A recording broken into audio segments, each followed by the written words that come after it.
world changes. Welcome to another episode of the How to Save the World podcast, where we'll be learning how to turn your dreams for a better world into real and measurable change. And I have the wonderful job of being able to interview some of the world's most interesting people in the fields of data science, psychology, and game design.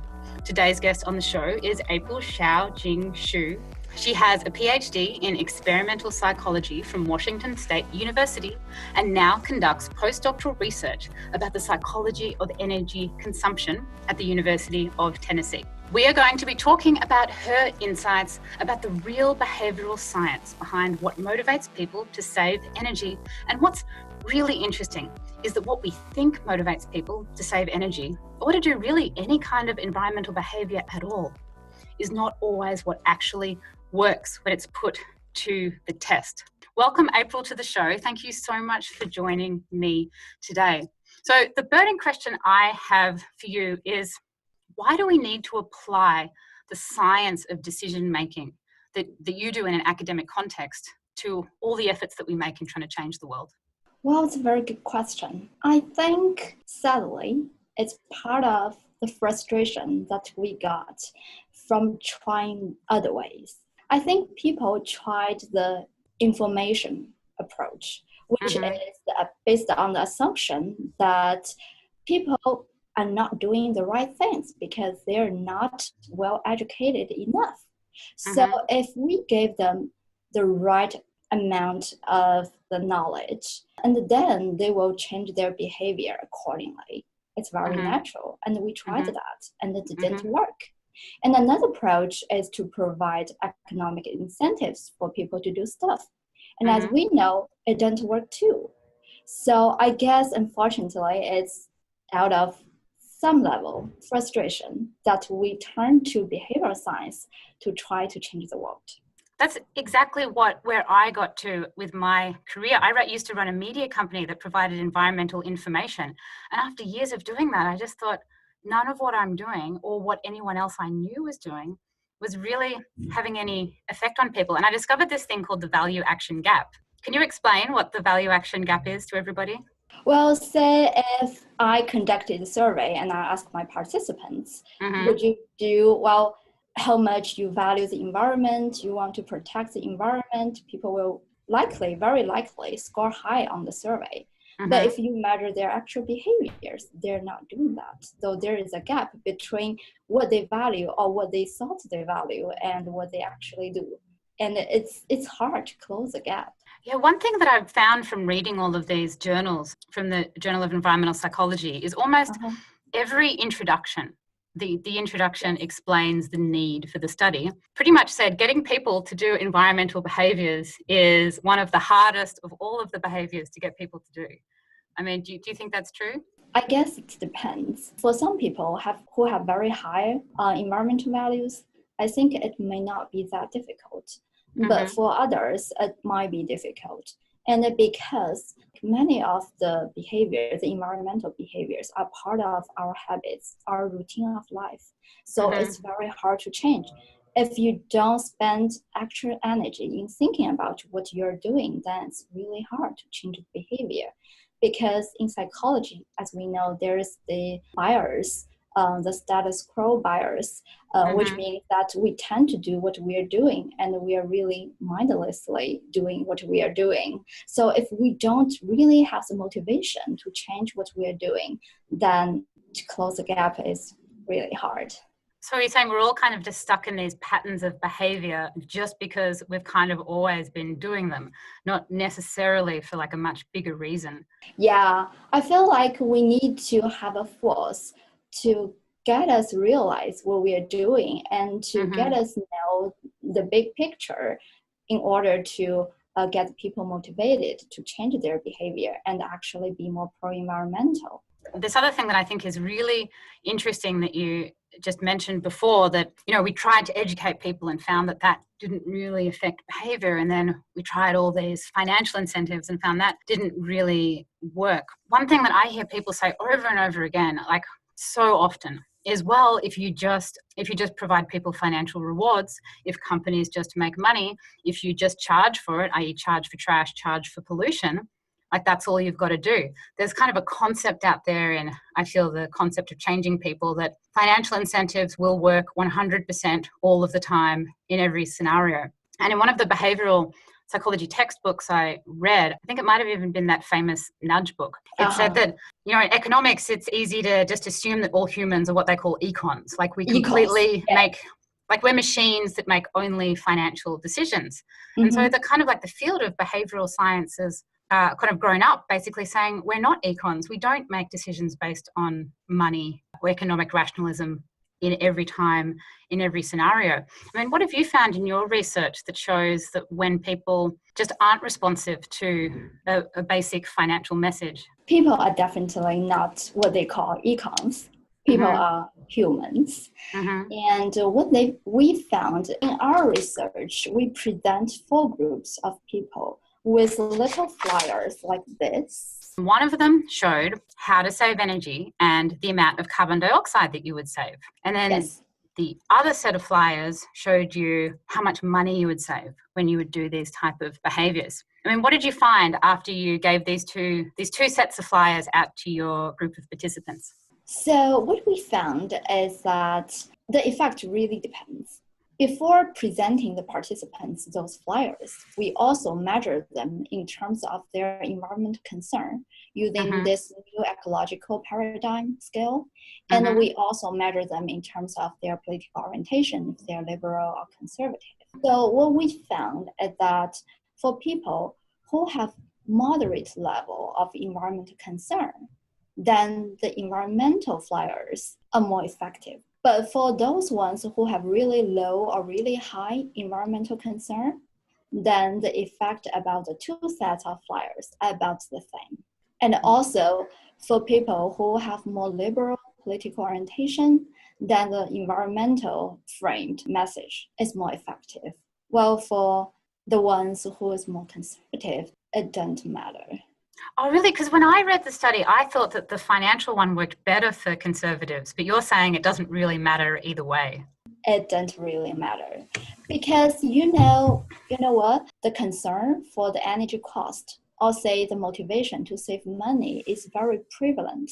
It's not like I'm pro-environmental, so I don't care about saving money. It's not like this. I can have those motivations. So the financial motivation, the financial message works about the same for the 2 groups of people. It's just that for those particular groups, the environmental message actually works better than financial messages. Well, but there is one new study coming out saying that combined appeal, which has both the environmental and the economical appeals, can backfire. So the tailored message work much better than the combined appeal. Yeah, that's really interesting. I remember your report referred to that. Who would have thought that a combined message of saying, if you save energy, you help the environment and you save money? I mean, why would something like that backfire? Only the message that is congruent with our values will stick. It will provoke our thoughts and make us more motivated to do things. But the ones that are not may go away. There was one phenomena in psychology called motivation crowding out. It's called crowd out effect. Have you heard about that? No, I've never heard of the crowd out. There's so many effects in psychology. I know. Can't keep up with them. Our social psychology people just want to just come up with names all the time. Yeah. That's actually proposed like 20 years or more than 20 years ago, which is said that is if you provide a financial incentive to people, that will actually replace or undermine their motivation to do their civic duties. It changes the framing of the problem. Like it was once a, say, environmental or social issue. So people make their decision based on social rules or ethical concerns. But if you provide them with financial incentives, then suddenly it becomes a business decision. It's like weighing cost and the gains. And then sometimes people just don't want to do it. So that means this whole way of thinking it in economic terms crowd out the motivation to like fulfill their civic duties. Say like you have your kids in a daycare, and the I daycare was going to bring this one up. Yeah. And the daycare said that you have to pick up your kids before 5. But if you don't pick up them before 5, then you're not penalized for anything. It's just like, we want you, we really need you to pick up. Yeah, they just make you feel really bad. Yeah. Yes, it make you feel really bad. Then you're just like rush to the daycare and pick up your kids before 5. But if they said that, okay, if you do not pick up your kids before 5, then you will be charged like extra amount of dollars. Say maybe $10 for every 10 minutes or like $20 for every 10 minutes. And then in this case, it changes scenario. You no longer feel bad about picking up your kids late because you're paying them. Then they need to do the job for you. So suddenly the whole situation changed. Right. So the money, the financial incentive crowds out the intrinsic ethical motivation that you have. Yes, exactly. So in that way, I mean, this is why I was so interested to talk to you about this, because we might think that these financial incentives are innocuous things to offer people, but they could actually make our whole campaign that we're working on worse. Like we could actually make our situation go backwards if we implement the financial incentive wrong. And I just really wanted to make that clear, just like get it out there, because I think it's just such a myth. It's a misunderstood situation out there in the world of creating change. There's a few studies around about this. They also said that the financial incentives could work against trying to create the change, because when we're talking about things like energy or, small environmental benefits, the immediate financial return that we can show people is pretty small. Like you can be like, hey, you can save 0.5% if you turn off the light switch now. Or if you throw out this garbage, you can save 2 cents over the next day. That they're reasonable over a year. But when you break them down that small, it was actually a study that was on driving, like how much fuel you would save. And it was like, well, if you turn off your engine for 5 minutes, you'll save 0.3% of cents or whatever. But it just wasn't enough to create the change. And but the environmental message worked a lot better. Yeah, I totally agree, especially because my research is on like energy consumption. The electricity price in the States are relatively lower than the ones in some other countries. So I really don't think that can make such a big difference in terms of their electric bills. Yeah. And another thing that you study is this concept of framing or temporal framing. Can you explain what temporal framing means? Well, temporal is anything that's time related.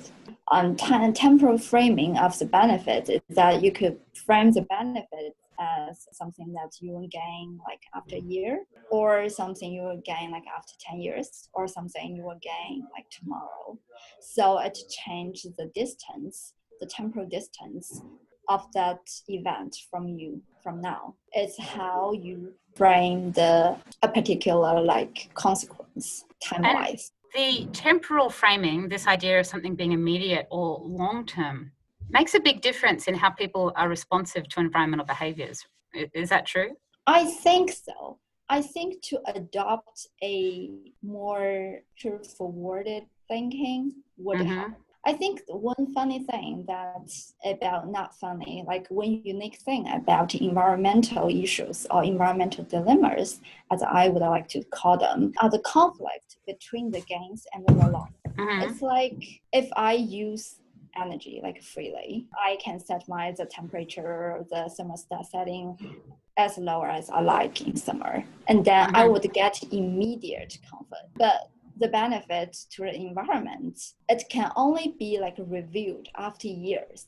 It's not like you instantly got the benefits. Your choice in terms of pro-environmental behaviors is also like how you choose between an immediate gain and a distant gain. Because this is a much bigger issue as well. This, what is called CFC, which is the consideration for future consequences scale. I mean, this affects all of our life in so many ways. I mean, every person has a consideration of the future consequences for your health, your relationships, your money, and the environment is just one of those things that we can consider. So if I'm a more long-term thinking person, I mean, what does that mean for how I'm likely to perform as an environmental citizen? Well, I think any long-term gain in terms of the any long-term environmental gain would be more salient to you.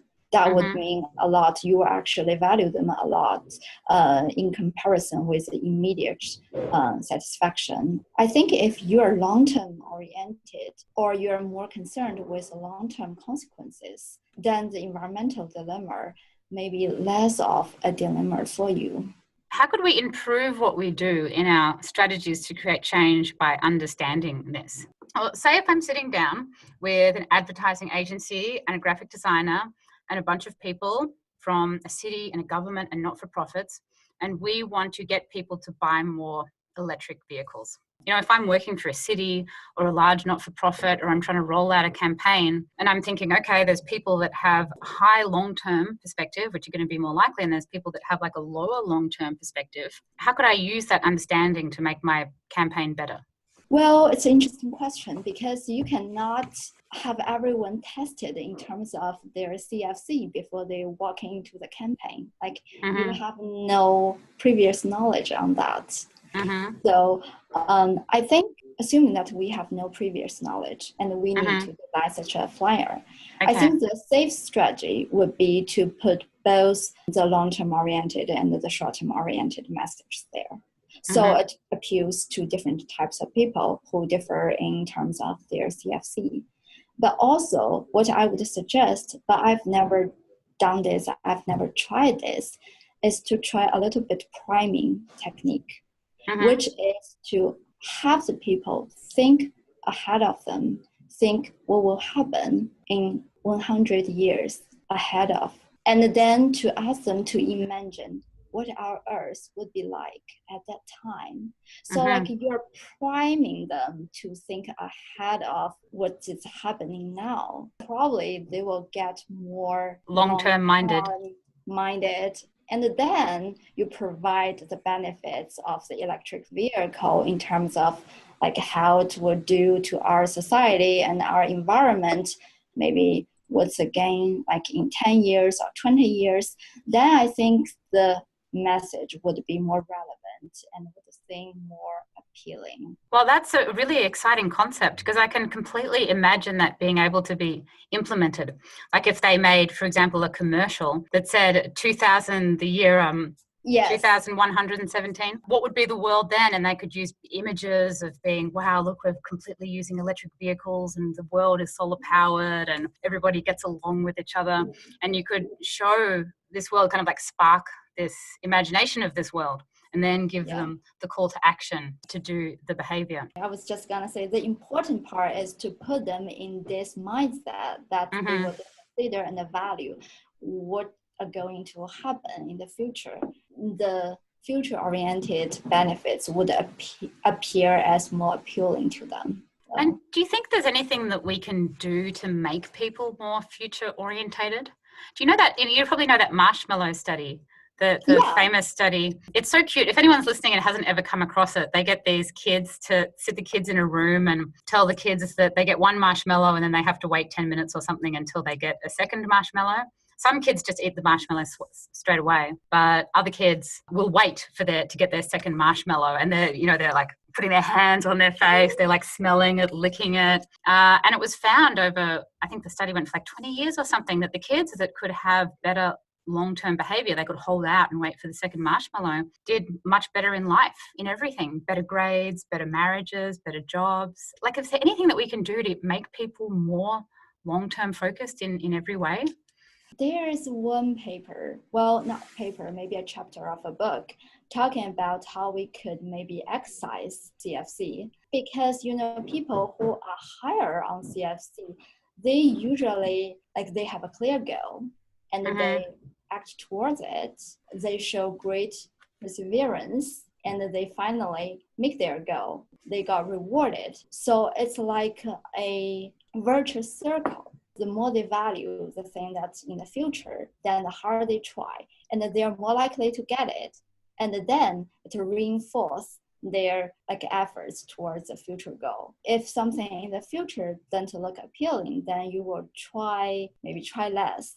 And then it's less likely that you will get it. It's a vicious circle. Then you will never get good at and then getting the goal. It's interesting that you say that we can exercise this, like as if we go to the gym, right? We can exercise our thinking, or maybe we can exercise it. It hasn't been really validated, but researchers are making the assumption, not making the assumption, but they are deducting, and then it's likely to happen. Now, I wonder if somebody could make maybe a 10-minute meditation, like a guided meditation that you would listen to that would help you think more long-term in the future. Or maybe it's something useful for people who work in schools, like school teachers, elementary, high school teachers, to start using this idea of long-term exercise in school to help start priming children as just an overall way of thinking. Because it's not really done. I don't remember anyone ever giving me a long-term thinking exercise to tell me that I should think this way. I think you should start on that. That sounds interesting and very exciting to me.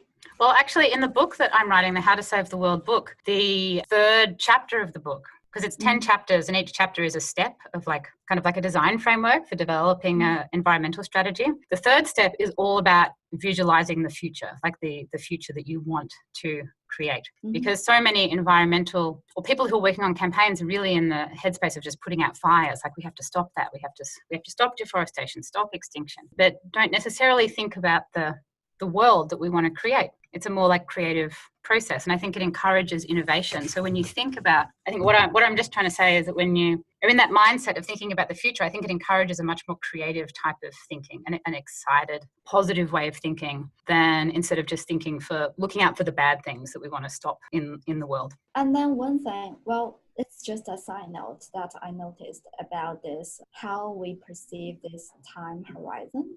I feel like there are big cultural differences. For some people in Asia that I know, we have a really long time span because we have a long history. So studying history in Asia is in a human ecology lesson. We talked about to imagine the future in 100 years, then I said that, 100 years, it's like a blink. And then the others look at me what she's talking about. 100 years is long. So I started to notice there are really cultural differences in how we perceive the time span. And Americans are meant to be the worst at it. Is that true? Americans are really we have the most credit card debt. We're the most wanting to get immediate gratification. We eat the pizza and the chocolate cake and, now want immediate stimulation. Well, I don't say that, but we'll see. Well, so I've heard, maybe I think I heard that from something about credit cards or whatever. Some TED talk said something like that. What do you think is the hardest thing about trying to get people to change? If there was one thing that you felt was the biggest roadblock to trying to get people to do environmental behaviors, what do you think it is? I think, as I mentioned before, it's the inertia. We just mindlessly do things without actually thinking what's the cost or what's the benefits of doing such. I think it's the status quo. It's hard to get people to outside of what they are doing every day. If the status quo and the inertia is the hardest thing, that means if we can kick that log, if we can seed a behavior and start getting it to take hold, that means we'll create almost a new inertia. For example, it used to be very rare that you would bring your own plastic bag. I mean, when I was growing up, I used to bring a cloth bag to the supermarket, and it was really intimidating and it was really weird.